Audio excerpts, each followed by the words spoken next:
আসসালামু আলাইকুম ভিউয়ার্স, আবারও আপনাদের সকলকে স্বাগত জানাচ্ছি আরও একটি নতুন ভিডিও দেখার জন্য। আজকের ভিডিওতে আজ আমি আপনাদেরকে দেখাবো কিভাবে আপনারা আলুর রস ত্বকে লাগাবেন যাতে করে আপনাদের ওপেন পোরসের সমস্যা দূর হবে, পিগমেন্টেশন, ডার্ক স্পট, মেলাজমা, কোলাজমার মতো দাগ ছোপকে তুলে ফেলবে, ব্ল্যাক হেডস, হোয়াইট হেডস ও সানট্যানকে তুলে স্কিনকে করে তুলবে spotless, radiant, fair, bright and glowing. তাহলে চলুন ভিউয়ার্স, আর দেরি না করে ঝটপট দেখে নেওয়া যাক আলুর রসকে আমাদের ত্বকে কিভাবে লাগাতে হবে। আমাদেরকে আজকের এই রেমিডিটি বানানোর জন্য প্রথমেই নিয়ে নিতে হবে একটি আলু। তারপর আলুটিকে খোসা ছাড়িয়ে ভালোভাবে ধুয়ে নিতে হবে যাতে আলুর গায়ে কোনো নোংরা ময়লা লেগে না থাকে। তারপর এটিকে একটি গ্রেটারের সাহায্যে গ্রেট করে রস বের করে নিতে হবে। আপনারা অবশ্য এটিকে টুকরো টুকরো করে কেটে একটি গ্রাইন্ডারের সাহায্যে গ্রাইন্ড করেও রস বের করে নিতে পারেন। কাঁচা আলুর রস যে কোনো ধরনের দাগকে তুলে ফেলার ক্ষমতা রাখে। এতে ন্যাচারাল ব্লিচিং প্রপার্টিজ পাওয়া যায় যা স্কিন টোনকে ইভেন রাখতে ও ডিসকালারেশনের মতো প্রবলেমকে দূর করতে ভীষণভাবে সাহায্য করে।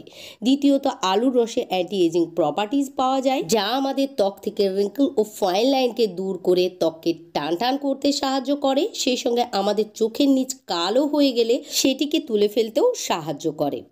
আমি আপনাদের সঙ্গে কথা বলতে বলতে আলুটিকে খুব ভালোভাবে গ্রেট করে নিয়ে একটি ছাঁকনার সাহায্যে ছেঁকে রস বের করে নিয়েছি। এবার আমাদেরকে অন্য একটি পাত্রে নিয়ে নিতে হবে 1 চা চামচ চালের গুঁড়ো বা চালের আটা। চালের গুঁড়োতে স্কিন হোয়াইটনিং ও অ্যান্টি এজিং প্রপার্টিজ থাকে যা আমাদের ত্বককে ফর্সা করতে ও ত্বকের বয়সকে ধরে রাখতে সাহায্য করে।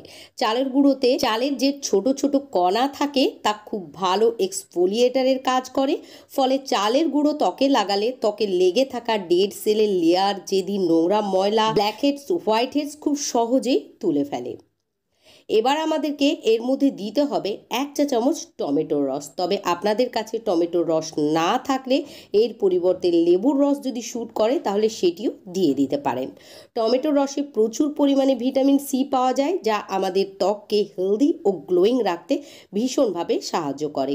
এর মধ্যে যে মাইল্ড অ্যাসিড থাকে তা আমাদের ত্বকের ডাস্ট, ইম্পিউরিটিকে তুলে ফেলে ত্বককে ভেতর থেকে ক্লিন অ্যান্ড ক্লিয়ার বানায়। এবার আমাদেরকে এর মধ্যে অ্যাড করতে হবে 1 চা চামচ চিনি। চিনির মধ্যে গ্লাইকোলিক অ্যাসিড থাকে যা আমাদের ত্বকের রঙকে ফর্সা বানাতে, দাগ ছোপকে দূর করতে ও ত্বকের গ্লোকে ফিরিয়ে আনতে ভীষণভাবে সাহায্য করে।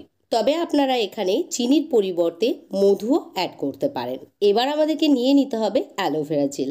আমি বাজারজাত অ্যালোভেরা জেল নিয়ে নিয়েছি, আমার হাতে সময় কম ছিল বলে। তবে আপনারা আপনাদের কাছে যদি গাছের অ্যালোভেরা জেল থাকে তাহলে সেটিও নিয়ে নিতে পারেন। অ্যালোভেরা জেল আমাদের ত্বকে সুদিং ইফেক্ট দেয়, আমাদের ত্বকের পিএইচ ব্যালেন্সকে মেনটেন করে রাখে, আমাদের ত্বকে একনে, ফোড়া, ফুসকুড়ি, র্যাশ ইত্যাদিকেও হতে দেয় না ও কালো দাগ ছোপ ও ট্যানকেও দূর করে। এবার আমাদেরকে প্রথমেই যে আলুর রসটি বের করে রেখেছিলাম সেটি প্রয়োজন মতো এর সঙ্গে মিশিয়ে একটি স্মুথ প্যাক বানিয়ে নিতে হবে। এটি ভীষণই ভালো একটি প্যাক। এটি সপ্তাহে মাত্র 2 থেকে 3 দিনে ব্যবহার করার ফলে আপনাদের ত্বক থেকে যত ধরনেরই কালো দাগ ছোপ আছে সেটিকে তুলে ফেলবে ও আপনাদের ত্বকের স্ট্রাকচারকে ইমপ্রুভ করে আপনাদের ত্বকের রঙকে আগের থেকে অনেক বেশি ফর্সা, উজ্জ্বল বানাবে। আমি সবগুলি উপকরণকে একসঙ্গে ভালোভাবে মিশিয়ে একটি স্মুথ প্যাক বানিয়ে নিয়েছি। এবার চলুন আপনাদেরকে বলে দিই এটি আমাদের ত্বকে কিভাবে লাগাতে হবে।